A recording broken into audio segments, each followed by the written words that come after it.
fraught with confusion. One man will break his silence. Hello, I'm Paul Duncan, also known as Mr. Moderator. And as usual, I want to remind you to press that like, subscribe, and ring that little bell so that you don't miss out on any of the series that we're doing this month on moderation. And with that, let's get into the topic of today. I wanted to clarify some things regarding a Facebook moderator. On day 7, I talked about how to make somebody a moderator and what they could do in chat on Facebook. And then yesterday, I talked about the need to having moderators for your groups to kind of help you out. And I've had some questions come up and asking for some clarification. So I wanted to just restate this because I didn't make it clear previously. Facebook is a different animal. It's a lot different than YouTube. When you make somebody a moderator in Facebook, you're giving them much more power.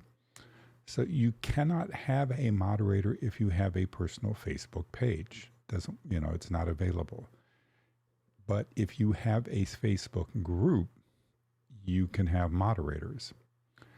And when you make somebody a moderator for a Facebook group, they can approve people to join the group.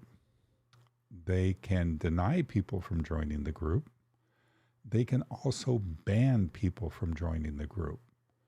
And I'm going to go into more details and showing you all the different things that a Facebook moderator can do on a Facebook group in an episode coming up shortly.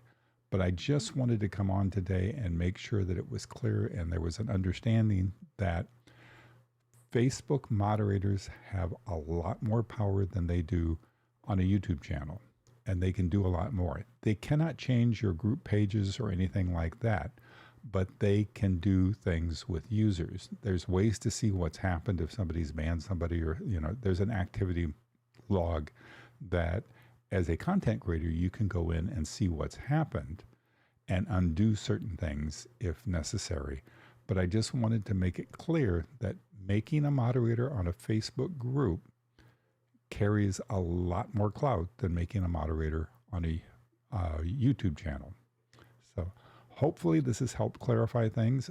If you need more information, if you have questions, you want me to clarify something, have a topic that you want me to discuss in an upcoming episode, please put it in the comments below and we'll be sure to cover it for you and take care of it. Hope that helps, and we'll see you on the next stream.